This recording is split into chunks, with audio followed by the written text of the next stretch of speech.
Margaret Thompson was 82 years old and hadn't seen her children in 18 months. 4 successful children, 8 grandchildren she didn't even know, all living their busy lives while she sat alone in a nursing home, watching the door, waiting for someone who never came. Margaret had been a Broadway star in the 1940s, had danced in Singing in the Rain, had given up everything, her career, her dreams, her future, to raise 4 children who promised they'd never forget her. But they did. For 18 months, room 214 at Sunrise Senior Living was where dreams went to die and mothers went to be forgotten. Until November 12, 1991, when Michael Jackson opened the wrong door. He was looking for his mother Catherine. Instead, he found Margaret. And what he saw on her face, the loneliness, the abandonment, the desperate hope that maybe this visitor was for her, made him do something that would change everything. Michael Jackson spent the next 4 days tracking down Margaret's children, and what he told them on the phone made them realize they'd made the biggest mistake of their lives. What happened next at Neverland Ranch would become the most emotional family reunion in history. But here's what nobody expected. The reason Margaret's family had abandoned her wasn't what anyone thought. And when the truth came out during that reunion, it would leave everyone in tears for a completely different reason. November 12, 1991. Sunrise Senior Living Center, Los Angeles. Room 214. Margaret Thompson sat in her green chair by the window, watching the parking lot like she did every day. Not just Thursdays anymore. Every single day. Because hope doesn't follow a schedule when you're 82 years old and nobody comes.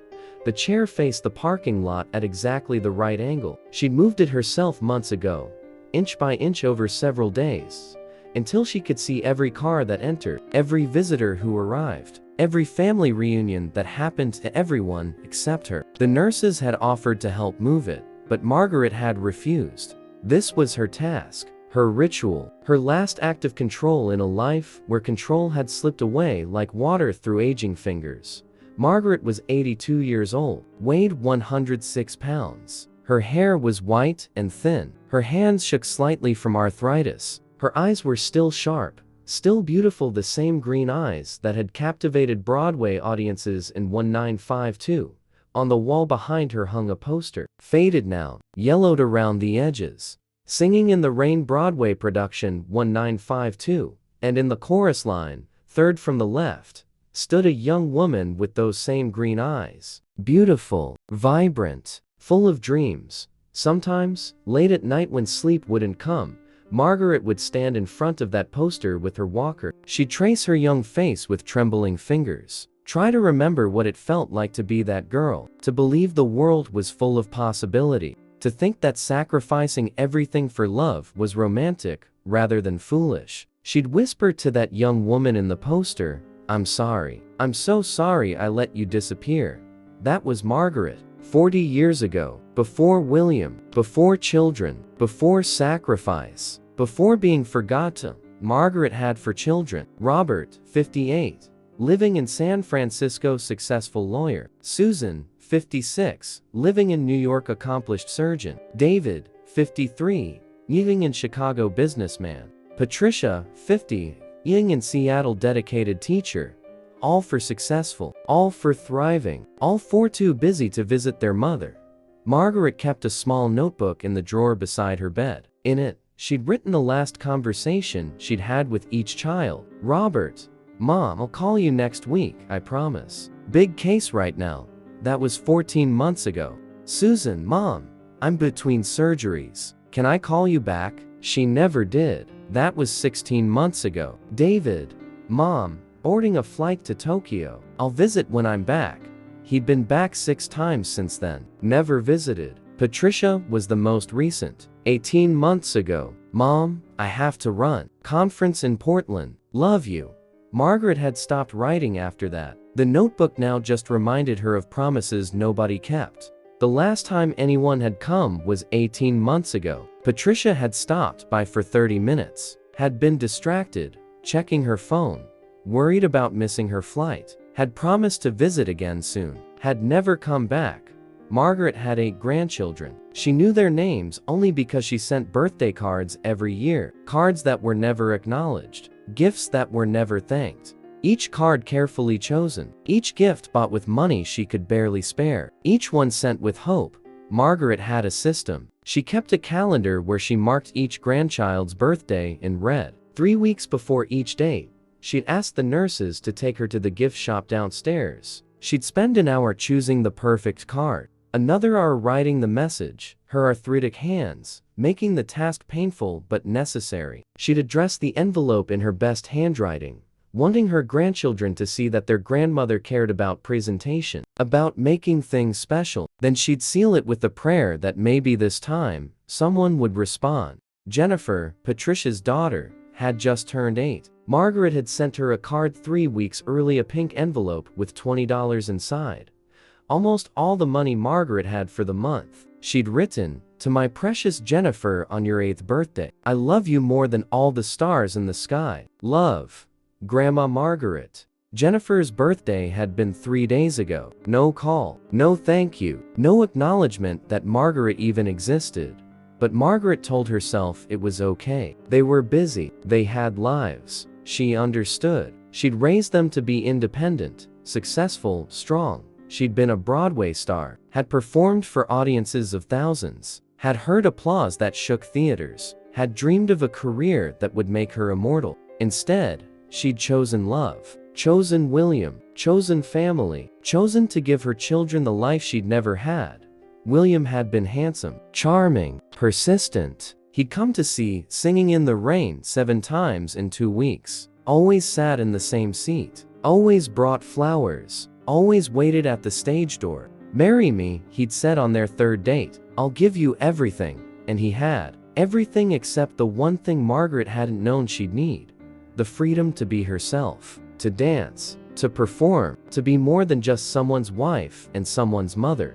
And now, she sat alone, wondering if any of it had mattered. But what Margaret didn't know was that everything was about to change. Because sometimes miracles don't come from the people you're waiting for. Sometimes they come from complete strangers who open the wrong door. Michael Jackson walked through the halls of Sunrise Senior Living with his usual disguise sunglasses, fedora pulled low. He was here to pick up his mother, Catherine, who had been visiting her friend Dorothy in room 241. Or at least, that's what he thought the nurse had said. But the nurse had actually said room 214. And by the time Michael realized the numbers were reversed, he'd already opened the door. "Mom, are you ready to?" Michael stopped mid-sentence. This wasn't his mother. This was an elderly woman sitting by the window, turning to look at him with pure, desperate, heartbreaking hope. For just a second, this woman thought someone had come for her, thought maybe one of her children had finally remembered, and then recognition, the hope transforming into shock. "I'm so sorry," Michael said quickly. "Wrong room. I was looking for..." But then he saw it. The poster, Singing in the Rain Broadway production 1952. And in that poster, a young woman with the same unmistakable green eyes. Michael stopped, looked at the poster, looked at the woman, back to the poster. Is that you?" he asked. Margaret blinked, surprised. "Long time ago, different life." Michael stepped back into the room. "You were on Broadway? Once upon a time, before I got married, before children, before real life started." Michael walked closer, studying the poster. "Gene Kelly. You performed with Gene Kelly?" "Not exactly with him. I was in the chorus. He was the star. But same show, same stage." A small smile. "Best 6 months of my life." Michael looked around. Sparse. Lonely. No flowers. No cards. No photographs of family. Just the poster and the woman who had once been on it. "May I sit? Just for a minute?" Margaret nodded. Michael Jackson wanted to sit with her. This had to be a dream. Michael pulled up a chair. "Tell me about Broadway." And there was something in his voice, genuine interest, that made Margaret's guarded expression soften. So she told him about being 18 and arriving in New York with $47 in her pocket, about auditioning for Singing in the Rain and getting the call, about performing 8 shows a week, about the choreography, about the applause. And Michael listened, really listened, the way people rarely did anymore.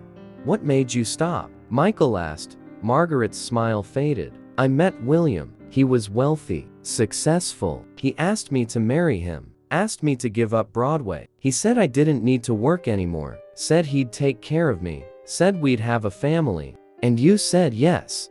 I said yes. I thought I was choosing love, choosing family, choosing something more important than a career. You had children. 4. Robert, Susan, David, Patricia, all successful, all doing so well. Michael heard what she didn't say. When was the last time they visited? Margaret's hands tightened. They're very busy, important careers, families of their own. When? Michael pressed gently. 18 months. But it's okay. I understand. They have lives. Michael felt something hot and angry rise in his chest. He thought of his own mother, Catherine, how she'd sacrificed everything, how she'd worked multiple jobs to keep them fed, to give them chances, how she'd stood by them through everything, and how, no matter how busy Michael got, he made time. Always, because Catherine had given him everything. You gave up Broadway for them, Michael said. I chose family. No one forced me. And now they've forgotten you. They haven't forgotten. When was your granddaughter's birthday? Margaret flinched. 3 days ago. Jennifer. She turned 8. Did she call? Silence. Did any of them call? More silence. And then, so quietly, I sent her a card with $20. I don't know if she got it. Michael stood up. Margaret looked startled. But Michael wasn't leaving. He was pacing, thinking, planning. Mrs. Thompson, what are your children's names? All 4. I don't understand, please. Their names. Margaret told him. Robert Thompson, San Francisco. Susan Parker, New York. David Thompson, Chicago. Patricia Morrison, Seattle. Michael pulled out his phone and dialed his assistant, Frank Cassio. Frank, I need you to find 4 people. I need their phone numbers. Within 2 hours. Margaret watched in confusion as Michael gave Frank the information. Mr. Jackson, I don't understand. I'm doing what your children should have done 18 months ago. I'm making sure you're not forgotten. And then Michael sat back down. Tell me more about Broadway. I want to hear everything. For the next hour, Margaret talked, and Michael listened. And for the first time in 18 months, Room 214 didn't feel like a place where dreams went to die. Margaret told Michael about the choreographer who'd believed in her, about the costume that had made her feel like a real star, about the night her mother came from Ohio to see her perform and cried through the entire show, about dreams that felt so real you could taste them. And Michael understood, because he'd lived those dreams too. 2 hours later, Michael's phone rang. Frank had the numbers. All for children. Michael looked at Margaret, who had fallen asleep mid-story. He carefully placed a blanket over her and quietly left Dot in the hallway. Michael began making calls. 4 phone calls that would change everything. The first call went to Robert Thompson. Hello? Mr. Thompson. This is Michael Jackson. I need to talk to you about your mother. Silence. Then, is this some kind of joke? I just spent an hour with Margaret. When was the last time you saw her? Who is this really? Answer the question. Something in Michael's voice made Robert answer. I don't know. A while. I've been busy. 18 months. She sits in a chair every day waiting for you. She sent your niece Jennifer a birthday card with $20, almost all her money, and got no response. She gave up Broadway for you, and you can't find time in 18 months? Mr. Jackson, I don't think you understand. This weekend, you will clear your schedule. You will fly to Los Angeles. I'm arranging something at Neverland Ranch. You will be there, and you will explain to your mother's face why she wasn't worth your time. I can't just drop everything. Yes, you can. I'm sending a private plane. Saturday morning. Be ready. Michael hung up before Robert could argue. The second call went to Susan Parker, the third to David Thompson, the fourth to Patricia Morrison. The conversations were almost identical. Shock, excuses, defensiveness, and then Michael's ultimatum. Saturday, Neverland Ranch, no negotiation. Bring your families, all of them, especially Jennifer. Frank, Michael said, this is going to be the most important party we've ever thrown. What should I tell Mrs. Thompson? Tell her be honored if she'd visit Neverland. Tell her I want to show her the ranch. 3 days later, Margaret sat in a limousine, bewildered. Michael's assistant had called, had insisted she deserved a day away from the nursing home. Margaret had protested, had said she couldn't impose, but Frank had been persistent, and eventually Margaret had agreed. Mr. Cassio, Margaret said hesitantly. Why is Michael doing this? Frank smiled. Michael believes people who give everything deserve something in return. You gave your children everything. He wants to give you a day where you feel valued. Margaret's eyes filled with tears. He's very kind. He's about to change your life. When they pulled up to Neverland's gates, Margaret gasped. The ranch was magical. The amusement park, the zoo, the gardens, like a fairy tale. Michael met them at the main house. Mrs. Thompson, welcome to Neverland. I have a surprise for you. You've already done too much, trust me. This is just the beginning. He led her to a large theater room. Please, sit here for just a moment. Margaret sat, confused. Her heart raced. Something important was about to happen. She could feel it. Then she heard voices, multiple voices, coming closer, and suddenly, the door opened, and there they were, all four of her children, Robert, Susan, David, Patricia, looking uncomfortable, looking guilty, and behind them, the grandchildren, 8 children, including Jennifer, wearing a pink dress and holding a birthday card. Margaret's hand flew to her mouth. She couldn't breathe. Mom, Robert started. But Margaret was looking at Jennifer, who was walking toward her slowly, holding out the card. Grandma Margaret, Jennifer said softly, thank you for my birthday card, and for the $20. I'm sorry I didn't call you. Mommy didn't tell me you sent it until Mr. Jackson called. The room fell silent. Everyone turned to look at Patricia, whose face had gone white. You didn't tell her? Margaret whispered. Patricia's eyes filled with tears. Mom, I meant to. I got busy and forgot to give her your address. And then too much time passed. You didn't tell any of them, did you? Michael's voice cut through. None of the grandchildren know their grandmother exists. That's not fair, David started. Fair? Michael turned to face them. You want to talk about fair? Your mother gave up a Broadway career for you. She sacrificed her dreams so you could chase yours. She spent her life making sure you had everything, and you couldn't find time in 18 months to visit?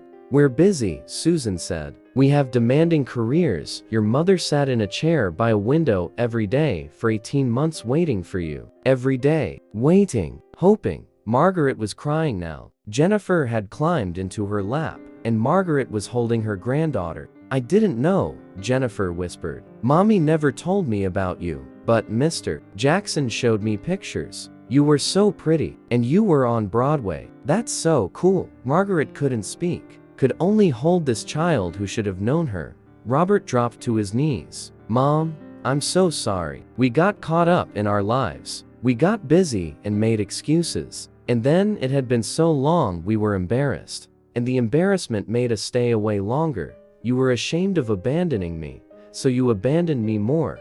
Yes, Robert admitted. And I will regret it forever. Susan knelt beside Robert, then David, then Patricia, all for children, kneeling, finally seeing what they'd done. Mom, Patricia said, I kept your birthday card in my purse. I looked at it every day. I felt guilty every day, but guilt paralyzed me. I kept telling myself, next week, and next week never came.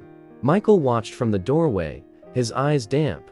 The $20 I sent Jennifer was almost all the money I had for the month, Patricia sobbed. Mom, I wanted her to have a nice birthday, even if she didn't know who I was. I'm so sorry, Patricia whispered. We all are, Robert added. Margaret looked at her children. I forgive you, because I'm your mother, and that's what mothers do. But I need you to understand something. I don't have much time left. I'm 82. Every day could be my last, and I don't want to spend what's left alone. You won't, David promised. We're going to visit, all of us, regularly. We'll make a schedule, Susan added. One of us every week, and we'll bring the grandchildren, Patricia said. They need to know you. Will stepped forward. Actually, I have a proposal. Mrs. Thompson, how would you feel about moving to Santa Barbara? There's a beautiful facility near Neverland. More expensive, but I'd like to cover the cost. It would put you closer to my mother Catherine, and make it easier for your children to visit. Margaret stared. Mr. Jackson, I couldn't possibly. You can. And you will. Because you deserve to be surrounded by people who remember you, who value you. Margaret closed her eyes, felt Jennifer against her, felt her children's hands holding hers, felt, for the first time in 18 months, like maybe she wasn't forgotten. Okay, she whispered. Okay. The party that followed was magical. Michael had arranged food, music, laughter. The grandchildren ran through Neverland's gardens, asking their grandmother questions. Jennifer never left Margaret's side. Will you teach me to dance, like you did on Broadway? I'd love that. And will you tell me stories? Every single one. As the sun set, Michael found Margaret in the garden, watching her family. Thank you, Margaret said. I don't know how to repay you. You already did. You reminded me why family matters. Why the people who sacrifice everything deserve everything in return. Margaret squeezed his hand. You're a good son. I'm trying to be. Because of women like you. 3 years later, Margaret Thompson died peacefully at age 85, surrounded by all 4 children and 8 grandchildren. She'd spent her final 3 years not in a lonely nursing home, but in a beautiful facility where her family visited weekly, where her grandchildren knew her, where her stories were heard. At her funeral, Jennifer, now 11, stood up. My grandmother was a Broadway star, but I didn't know until I was 8. Because my family forgot to tell me. We forgot to value her. We forgot to visit. We forgot that being busy isn't an excuse. Michael Jackson taught us that. For 3 years, we got to say thank you. We got to know her, and she got to know she was loved. Today, there's a scholarship at Juilliard, the Margaret Thompson Memorial Scholarship, awarded to performers who show exceptional talent, established by her children and funded by Michael Jackson. The plaque reads, in memory of Margaret Thompson, Broadway performer, devoted mother, and proof that the people who give up their dreams should never be forgotten. Robert, Susan, David, and Patricia remained close to their mother until her death. They never missed a weekly visit. They brought their children. They shared stories. And every year on November 12th, the anniversary of the day Michael opened the wrong door, all 4 siblings meet at Margaret's grave. And they thank the man who reminded them that success means nothing if you forget the people who made it possible. Because sometimes the most important thing we can do is show up, visit, call, remember, before it's too late. Margaret Thompson was forgotten for 18 months, but she spent her final 3 years surrounded by love. And that made all the difference.